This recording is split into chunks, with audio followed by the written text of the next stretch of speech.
Quân hãy dám lỏng cổ thật chiến vào buổi tối để gạn sáng mai này của tiếng kiều về móc cổ. Không, em không về, em không về móc cổ. Các tiếng kiều, nếu em không về thì đến bản phố này sẽ chịu cực hình rất khiếp nhất.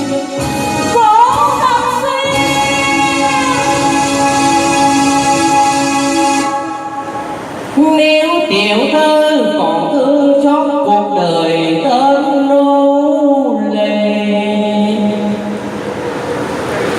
thì tiểu thư nó về lại với quê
Các tiếng kiều, tại sao em không?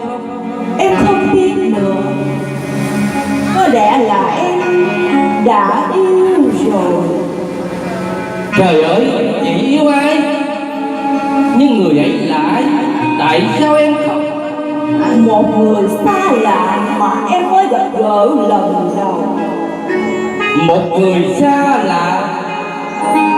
Thôi hết rồi chị ơi. Anh Trương Sa, yêu nhau là có tôi phải không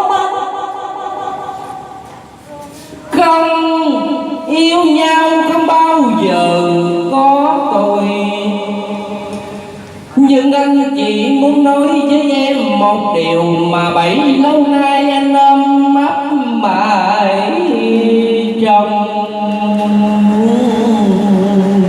tim.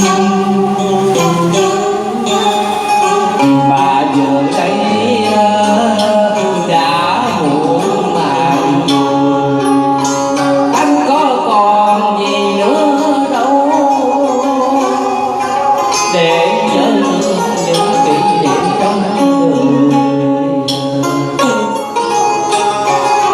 Mình đã một thời chắc chiêu trong tuổi còn thơ ấu hồn nhiên, để tạo dựng một thiên đường, một thiên đường đầy hoa hương. Rồi anh nói ra em đâu hiểu được gì, anh đã buồn đã khổ vì anh giờ bao lâu rồi,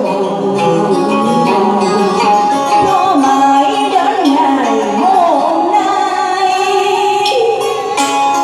Đã từ lâu anh muốn nói một điều quan trọng, nhưng vẫn ngậm câm theo ngày tháng lạnh lùng. Anh muốn nói với một người nỗi đau sâu gì.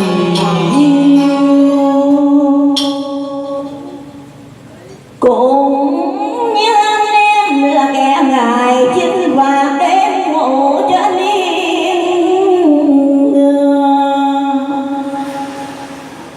dạo hiểm ra nguy chứ bao giờ biết sợ sao bỗng nhiên nghe lạnh cả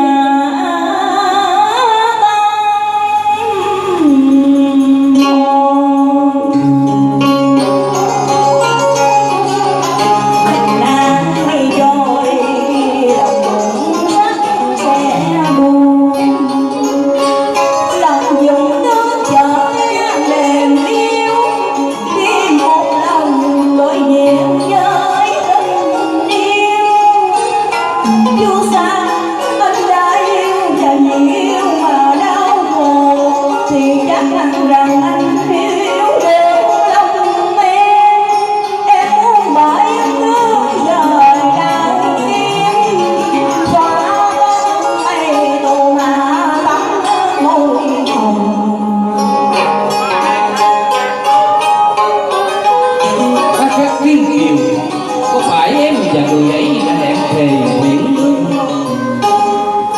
không người ta vẫn ngỡ ngờ và xem em như người xa kẻ lạ.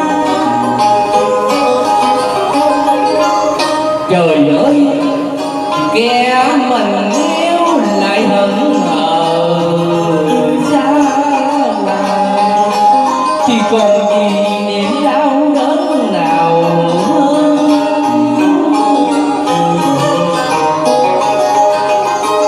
Gần gũi tất gan mà những dạng lý quá trang, tình căm nắng nên tình đành tiếng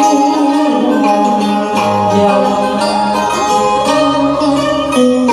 Không mấy quằn quại bay trong gió lòng, như lòng em đang bao đồng ơi ơi.